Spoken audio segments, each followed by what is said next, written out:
नमस्कार मित्रों एवं विद्यार्थियों। आज फिर हम एक बार कक्षा 12 की ज्योग्राफी को लेकर आपके सामने प्रस्तुत हैं और हम ज्योग्राफी के अंतर्गत पढ़ रहे थे विश्व की प्रमुख जनजातियां। और विश्व की जनजातियों में हमने पढ़ा था ध्रुवीय व ठंडे प्रदेश की जनजातियां, जिसमें मुख्य रूप से थी एस्किमो, सैमोयड्स, याकूत, चुक्सी, तुंग इत्यादि, जिसमें हमने प्रमुख टॉपिक लिया था एस्किमो जनजाति। और एस्किमो जनजाति का हमने सबसे पहले शाब्दिक अर्थ एस्किमो है वो मंगोल प्रजाति से संबंधित है। एस्किमो शब्द का शाब्दिक अर्थ है बर्फ में निवास करने वाले अथवा या तथा कच्चा मांस खाने वाले।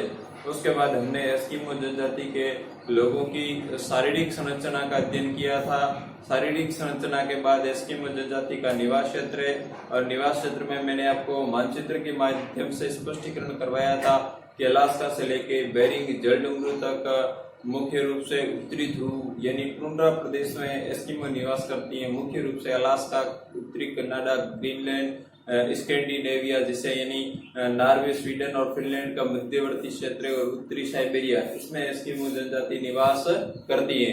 उसके बाद हमने अगला टॉपिक लिया था कि एस्किमो जनजाति की आर्थिक क्रियाकलाप। आर्थिक क्रियाकलाप के अंतर्गत हमने सबसे पहला था आखेट, और मैंने सर्वप्रथम ही बताया था कि एस्किमो जनजाति के आजीविका या जीविकोपार्जन का मुख्यतः साधन क्या है, आखेट। और एस्किमो जनजाति है आखेट दो प्रकार की करती है, शीतकालीन आखेट और वसंतकालीन आखेट। शीतकालीन आखेट में दो अलग अलग विधियां माउपाक और ऋतुपाक प्रयोग में की जाती हैं। और उसके बाद हमने एस्किमो जनजाति से संबंधित बात की थी। अगले आखेट के बाद भोजन के बाद हमने वस्त्र की बात की थी कि जर्सी नुमा बांधदार वस्त्र होता है। और उसके बाद इनके जूते या जिन्हें कार्मिक या मखलूस भी कहते हैं, जो सील मछली के खाल के बने हुए होते हैं। आज का जो अपना अगला टॉपिक रहेगा वो रहेगा एस्किमो जनजाति के निवास घर, यानी इनके घर किस प्रकार के बने होते हैं। विशेषकर यहाँ पर कोई पक्के नहीं होते हैं, या फिर इनके जो तंबू हो सकते हैं, या फिर बर्फ की झोपड़ियां होती है विशेषकर। और वेल एवं सील मछलियों की खाल एवं हड्डियों के ढांचे से इनके जो मकान बने हुए हैं। तो निवास घर है मुख्य रूप से इनके जो मकान है वो किसके बने हुए होते हैं, बर्फ के। तो ध्यान रखना है कि इनके मकान, एस्किमो जनजाति के मकान है वो किसके बने हुए होते हैं, बर्फ के। इनके मकान बर्फ, पत्थर के छोटे छोटे टुकड़े, बर्फ, पत्थर। और उसके बाद है कि इनके मकान है जो बर्फ, पत्थर तथा हड्डियों के, विशेष ध्यान रखना है किसके, हड्डियों के, ठीक है ना। बर्फ, पत्थर, हड्डियों तथा सील मछली या वेल मछली के जो सील मछली के खालों से बने होते हैं। क्या होते हैं, खालों से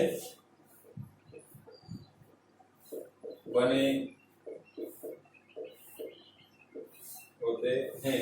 विशेषकर ध्यान रखना है कि इनके जो मकान है वो या इनके घर है वो किनके होते हैं, इनके मकान बर्फ, पत्थर, हड्डियां तथा खालों से बने हुए होते हैं। और विशेषकर यहाँ पर यानी शीतकाल में, कौन सी ऋतु में, शीतकाल में जो इनके मकान होते हैं उन्हें क्या कहते हैं, इग्लू कहते हैं। और ये मकान या इनके घर किसके बने हुए होते हैं, बर्फ के टुकड़ों के होते हैं। और उसके आंतरिक भाग में सील मछली की जो खाल होती है वो लगा दी जाती है ताकि अंदर की जो गर्मी है वो बनी रहे। साथ साथ में सील मछली की जो चर्बी होती है उसको अंदर जलाया जाता है ताकि अंदर का वातावरण है वो गर्म रहे। तो विशेष ध्यान रखना है कि शीतकाल में, ठीक है ना, शीतकाल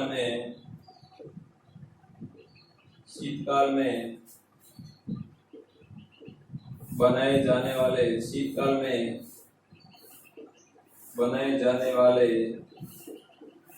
किसके होते हैं, बर्फ के। किसके होते हैं, बर्फ के। और किस प्रकार से होते हैं, बर्फ के मकान इनके गुंबदनुमा होते हैं, ठीक है। इस प्रकार से क्या होते हैं, इनके मकान है बर्फ के, वो क्या होते हैं, गुंबदनुमा होते हैं। बर्फ के मकान शीतकाल में बनाए जाने वाले बर्फ के मकान को क्या कहते हैं, बर्फ के मकान को इग्लू कहते हैं। क्या कहते हैं, इग्लू।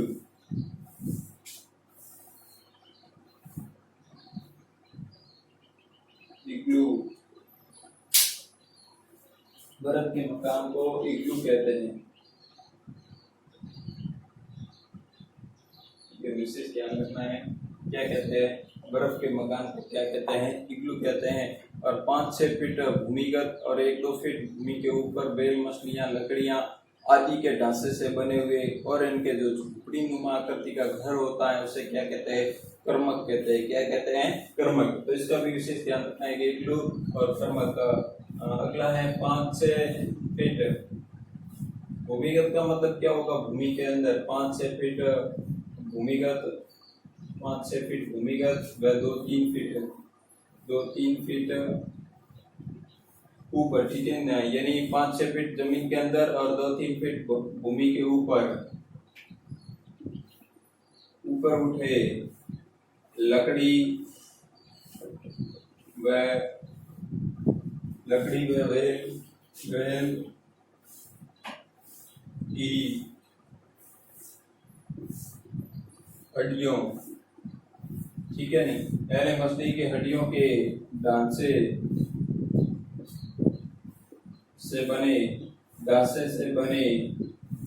मकान को क्या कहते हैं, ढांचे से बने मकान को क्या कहते हैं, मैंने आपको पूर्व में बताया था, कर्मक। क्या कहते हैं, कर्मक कहते हैं, कर्मक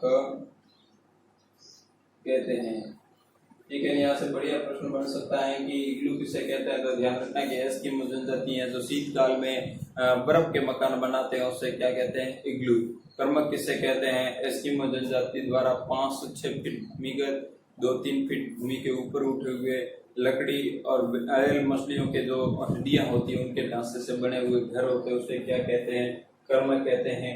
और इस प्रकार के जो कर्मक होते हैं वो क्या होते हैं, सुरंग से जुड़े हुए होते हैं, ठीक है। भूमिगत क्या होती है, सुरंग होती है, उस सुरंग से ही इस प्रकार के जो कर्मक में है वो प्रवेश किया जाता है। इसका भी विशेष ध्यान रखना कि इसका प्रवेश द्वार, इनका प्रवेश द्वार है कर्मक का, ठीक है। कर्मक का जो प्रवेश द्वार है वो किससे होता है, सुरंग से जुड़ा हुआ होता है। इसका प्रवेश द्वार यानी कर्मक का प्रवेश द्वार है वो भूमिगत यानी जमीन के अंदर भूमिगत सुरंग से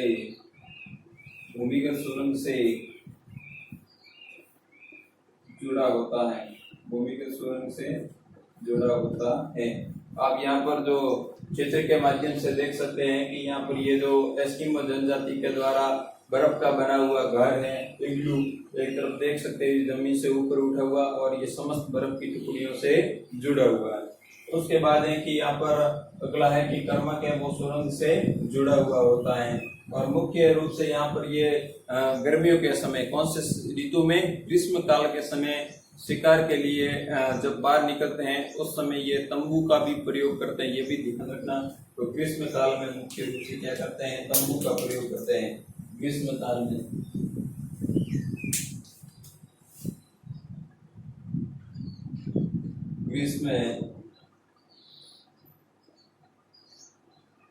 ग्रीष्म काल में शिकार के लिए या शिकार के दौरान एस्किमो लोग, कौन से लोग, एस्किमो लोग अस्थायी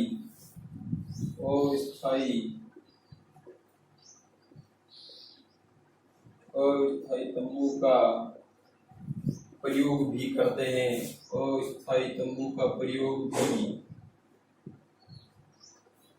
करते हैं। तो यानी इनके जो निवास गृह हैं वो कितने प्रकार के हो गए, इग्लू, फिर है कर्मक और उसके बाद है अस्थायी तंबू, 3 मुख्य रूप से ध्यान रखना है। उसके बाद है कि ये हो गया एस्किमो जनजाति का निवास गृह हो गया। और उसके बाद अगला है कि एस्किमो जनजाति का यंत्र व उपकरण। हमने पहले पढ़ा था जैसे कि सील मछली का शिकार करने के लिए पहिए विहीन गाड़ी का प्रयोग करते हैं, जिसे क्या कहते हैं, जिसे स्लेज कहते हैं, ठीक है। उससे कौन खींचते हैं, कुत्ते व रेंडियर क्या करते हैं, खींचते हैं। इसके अलावा एक और नाम आया था कयाक, क्या आया था, कयाक, वो भी क्या है, एस्किमो जनजाति की क्या है, एक नाव। तो चलो आगे अपनी बात करते हैं कि एस्किमो जनजाति के यंत्र व उपकरण, कयाक, किसकी बात करेंगे, कयाक। ठीक है ना। एस्किमो जनजाति के जो चमड़े की बनी हुई नाव होती है उसे क्या कहा जाता है, कयाक कहा जाता है। विशेष ध्यान रखना है कि कयाक क्या है, कि चमड़े की बनी हुई एक नाव होती है जो कि सील मछलियों के शिकार के लिए क्या किया जाता है, प्रयोग में ले जाती है। तो ये नहीं यहाँ पर ध्यान रखना, चमड़े किसकी बनी हुई होती है, चमड़े से बनी एक प्रकार की, चमड़े की बनी एक प्रकार की नाव, चमड़े की बनी एक प्रकार की नाव जो 5 मीटर लंबी तथा 1.5 मीटर क्या होती है, यानी इस प्रकार की कयाक होती है वो लंबी कितनी होती है, 5 मीटर लंबी होती है तथा 1.5 मीटर क्या होती है, चौड़ी होती है। और किसकी बनी हुई होती है, चमड़े की बनी हुई होती है। 1.5 मीटर चौड़ी होती है, क्या होती है, चौड़ी होती है। और इसे क्या कहा जाता है, कयाक कहा जाता है। और विशेषकर ये जो छोटी छोटी मछलियां होती है उनका शिकार करने के लिए प्रयोग में ले जाती है। बड़ी मछलियों का शिकार करने के लिए उमी हाक का प्रयोग किया जाता है। उसके बाद है अगली जो हम बात करेंगे यंत्र व उपकरण में, वो है उमी हाक। क्या है, उमी हाक। ठीक है, ध्यान रखना कि अगला है उमियाक। उमियाक क्या होती है, बड़ी नाव होती है जो कि व्हेल मछलियों के शिकार के लिए प्रयोग में ले जाती है। तो ध्यान रखना कि कयाक और उमियाक में क्या अंतर है। कयाक छोटी नाव होती है, 5 मीटर लंबी, 1.5 मीटर चौड़ी होती है, छोटी मछलियों के शिकार में प्रयोग में ली जाती है। उमियाक का मतलब क्या होगा, बड़ी, क्या है, बड़ी नाव है। ये भी क्या है, बड़ी नाव है जो कि व्हेल मछली के शिकार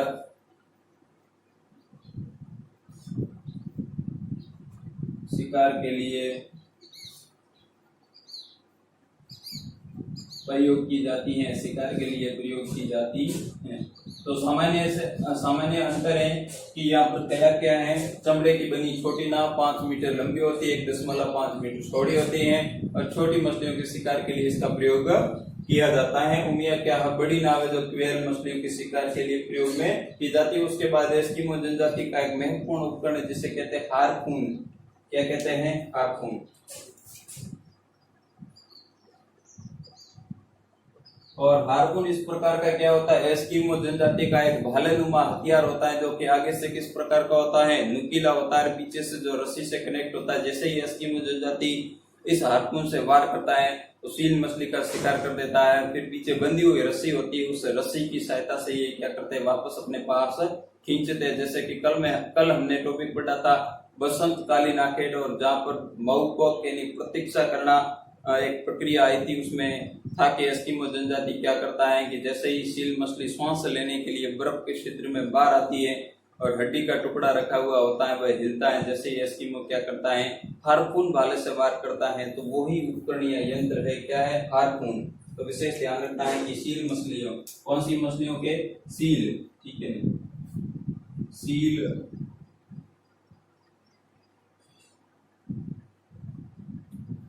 सील मछलियों के शिकार, कौन सी मछलियों के, सील मछलियों के शिकार के लिए, सील मछलियों के शिकार के लिए प्रयुक्त 1.2 से 1.5 मीटर भालेनुमा, किस प्रकार का, भालेनुमा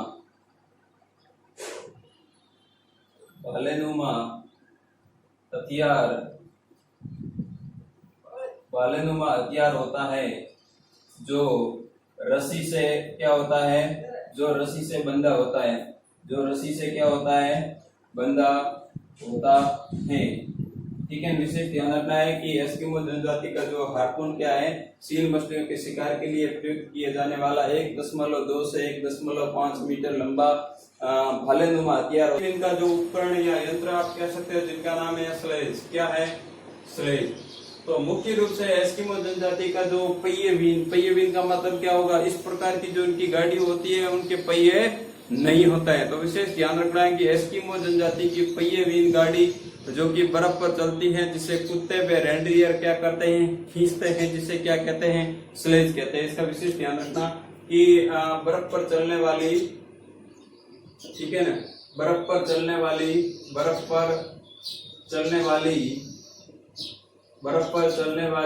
पहिए विहीन, ठीक है, बर्फ पर चलने वाली पहिए विहीन गाड़ी, ठीक है ना, बर्फ पर चलने वाली पहिए विहीन गाड़ी जिसे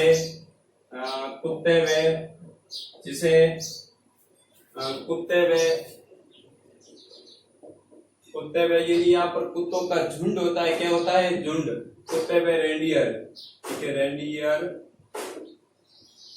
खींचते हैं, क्या करते हैं, खींचते हैं, उसे क्या कहा जाता है, स्लेज कहते हैं। विशेष ध्यान रखना है कि बर्फ पर चलने वाली पहिए विहीन गाड़ी जिसे कुत्ते व रेंडियर खींचते हैं उसे क्या कहते हैं, स्लेज। उसके बाद हम अगली बात करेंगे कि एस्किमो जनजाति की जो समाज व संस्कृति है वो किस प्रकार की है। समाज व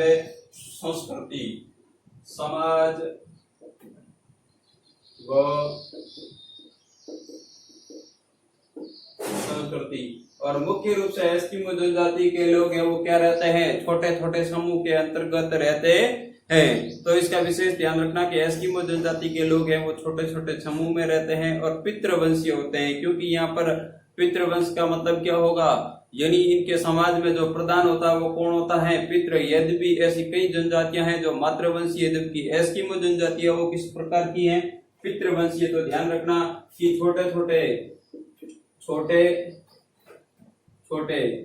ठीक है, छोटे छोटे समूह में रहते हैं। कौन रहते हैं, एस्किमो। ध्यान रखना है कि एस्किमो लोग हैं वो किस प्रकार से जीवन यापन करते हैं, अपने छोटे छोटे समूह के अंदर जीवन यापन करते हैं। उसके बाद है कि एस्किमो है वो किस प्रकार का है, पितृवंशीय समाज है। एस्किमो जो जनजाति है पितृवंशीय समाज है, यानी इनके समाज में जो प्रधान होता है वो कौन होता है, पिता होता है। विशेष ध्यान रखना कि एस्किमो जनजाति है वो पितृवंशीय समाज है। और उसके बाद यहाँ पर एक महत्वपूर्ण बात है कि एस्किमो जनजाति के लोगों में बहुपत्नी प्रथा भी पाई जाती है, एक पुरुष है एक से अधिक स्त्रियां रख सकता है। तो ध्यान रखना कि इनमें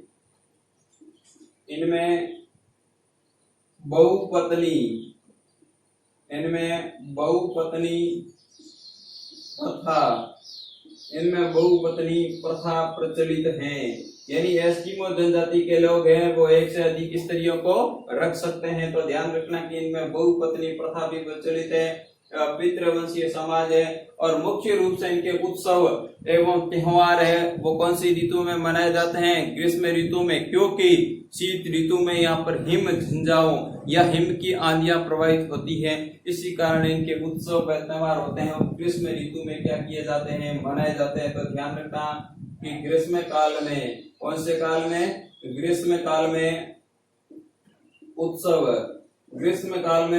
व समारोह, ग्रीष्म काल में उत्सव व समारोह मनाए जाते हैं। क्या किए जाते हैं, मनाए जाते हैं। विशेष ध्यान रखना है एस्किमो जनजाति के जो उत्सव व त्योहार है वो कौन सी ऋतु में मनाए जाते हैं, ग्रीष्म काल में मनाए जाते हैं। साथ ही साथ एस्किमो जनजाति के लोग हैं वो जादू व टोने में क्या करते हैं, विश्वास करते हैं। तो ये भी ध्यान रखना कि एस्किमो जनजाति के लोग क्या जादू टोने में विश्वास करते हैं, बिल्कुल। एस्किमो जनजाति के लोग हैं वो जादू टोने में क्या करते हैं, विश्वास करते हैं। एस्किमो लोग जादू, ध्यान रखना एस्किमो लोग जादू टोने में क्या करते हैं, जादू टोनों में विश्वास करते हैं। क्या करते हैं, विश्वास रखते हैं या विश्वास करते हैं। विशेष ध्यान रखना है कि एस्किमो लोग हैं वो जादू टोने में क्या करते हैं, विश्वास रखते हैं या विश्वास करते हैं। अब यहाँ से एक महत्वपूर्ण अगली बात मैं आपको बता रहा हूँ कि एस्किमो, शुरुआत में बताया था कि एस्किमो कौन सी प्रजाति से संबंधित है, एस्किमो मंगोल प्रजाति से संबंधित है। और अब महत्वपूर्ण है कि एस्किमो कौन सी भाषा को बोलते हैं। एस्किमो जनजाति के लोग हैं वो एल्यूट भाषा को बोलते हैं। कौन सी भाषा को बोलते हैं, एल्यूट भाषा को बोलते हैं।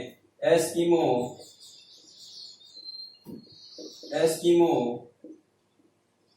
एल्यूट भाषा बोलते हैं। कौन सी भाषा बोलते हैं? एल्यूट भाषा बोलते हैं। महत्वपूर्ण बात है, वेरी इंपॉर्टेंट है, यहाँ से छोटा प्रश्न आ सकता है। उसके बाद हम बात करेंगे कि यहाँ पर एस्किमो की समाज व संस्कृति थी। उसके बाद एस्किमो जनजाति ने वातावरण के साथ किस प्रकार से समायोजन किया। अगली बात है कि वातावरण समायोजन क्या है? वातावरण समायोजन, ठीक है ना। वातावरण समायोजन एस्किमो जनजाति का किस प्रकार से है? तो मुख्य रूप से क्या होता है कि एस्किमो क्या करता है, शीत ऋतु में क्या होता है, शीत ऋतु के अंतर्गत जब भी भोजन की कमी होती है उस समय बूढ़े व अशक्त, अशक्त का मतलब हो सकता है कि इस प्रकार की गर्भ धारण की हुई महिला या छोटे बच्चे क्या कर देते हैं, शीत ऋतु में जब भोजन की कमी होती है उस समय बूढ़े एवं अशक्त लोग क्या करते हैं, आत्महत्या कर लेते हैं। तो ध्यान रखना, कठोर, कौन सी? कठोर शीत ऋतु में, कठोर शीत ऋतु में, कठोर शीत ऋतु में भोजन की कमी, किसकी कमी? भोजन की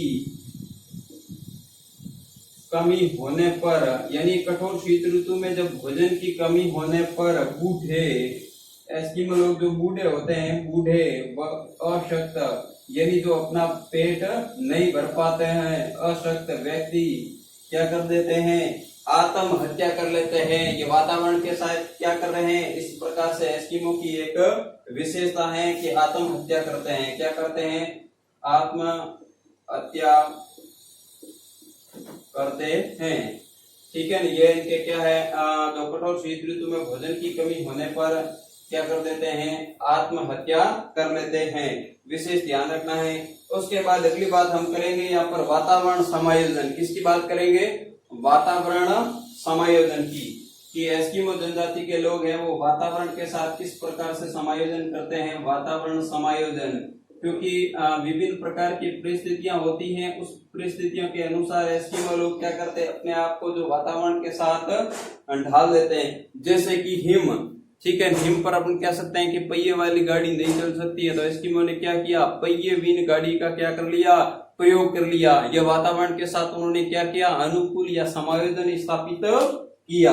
तो ध्यान रखना कि हिम का उसके साथ साथ यानी हिम का जो सलेज का आविष्कार, साथ साथ में हिम भी उन्होंने क्या किया, उस क्षेत्रों में जैसे घर की समस्या थी तो इन्होंने बर्फ के ही घर बनाना प्रारंभ कर दिया। यह भी इन्होंने क्या किया, वातावरण के साथ समायोजन। जैसे कि हिम का क्या बनाया, हिम का इग्लू बनाना, ये इनके साथ क्या है, वातावरण के साथ इन्होंने क्या किया, समायोजन। फिर है सलेज, क्या है, सलेज के लिए इन्होंने क्या किया, वहां पर लकड़ियों की आवश्यकता पड़ती है जबकि नहीं है, तो इन्होंने वालरस की क्या कर दी थी, वालरस की हड्डियों का काम में लेना, वालरस की हड्डियों का काम में लेना, ये वातावरण के साथ क्या है, समायोजन। और उसके बाद है कि हिम जंजाओं से बचने के लिए, किसी हिम जंजाओं से बचने के लिए इन्होंने हड्डियों की जो आंखों के ऊपर कवच का निर्माण कर दिया, हिम जंजा एवं सूर्य की रोशनी से बचने के लिए। अगला है हिम जंजाओं व सूर्य की चमक, हिम जंजाओं व सूर्य की चमक से बचने के लिए, हिम जंजाओं एवं सूर्य की जो चमक है उससे बचने के लिए आंख कवच का उपयोग करना, ये इन्होंने क्या किया, वातावरण के साथ समायोजन कर दिया। और विशेष रूप से ध्यान रखना है कि एस्किमो जनजाति की जो समाज में संस्कृति भी क्या है कि छोटे छोटे समूह के अंतर्गत रहते हैं, इनका पितृवंशीय समाज होता है और इनमें बहुपत्नी की प्रथा पाई जाती है। और उसके बाद है कि ग्रीष्म काल में उत्सव व त्योहार मनाए जाते हैं और जादू टोने में विश्वास रखते हैं।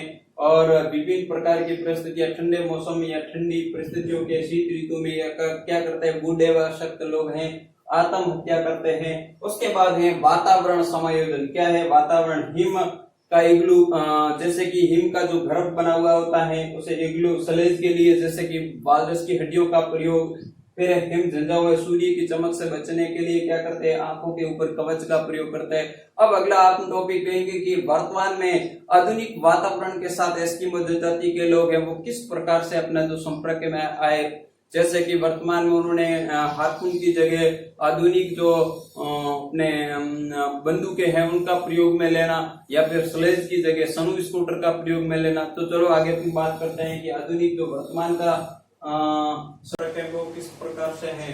तो ध्यान रखना है कि आधुनिक संस्कृति से संपर्क, आधुनिक संस्कृति से संपर्क विशेष ध्यान रखना है कि एस्किमो जनजाति का है वह आधुनिक संस्कृति से किस प्रकार से संपर्क है। तो ध्यान रखना है कि ध्रुवीय व ठंडे प्रदेश में निवास, ध्रुवीय व ठंडे प्रदेश टुंड्रा प्रदेश में निवास करने वाली एस्किमो जनजाति सन 1960 के बाद यूरोपियन व अमेरिकन देशों से धीरे धीरे इसका संपर्क क्या है, बढ़ने लगा है। तो इस बात को नोट कर देना कि इस जनजाति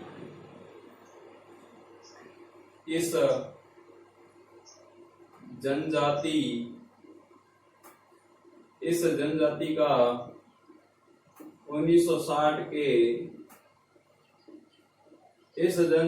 1960 के बाद यूरोपियन व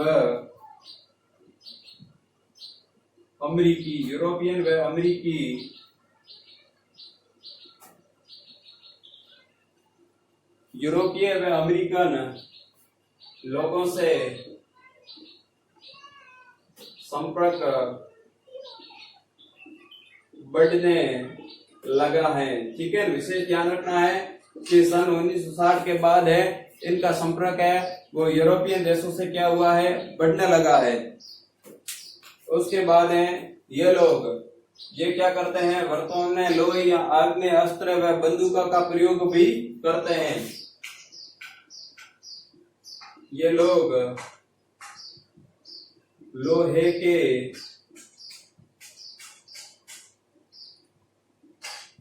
अस्त्र, बंदूक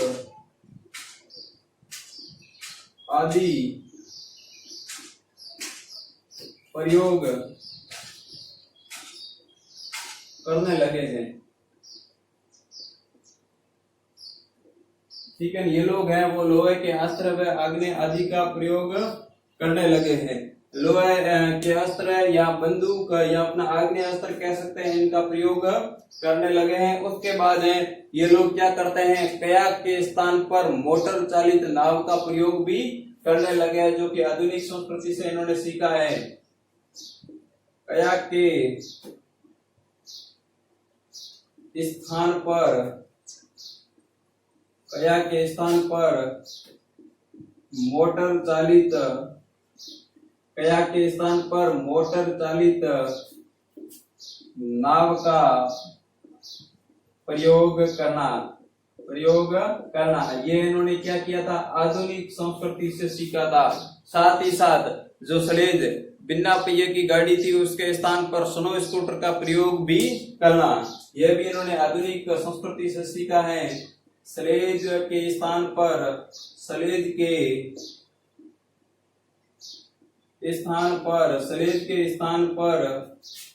स्नो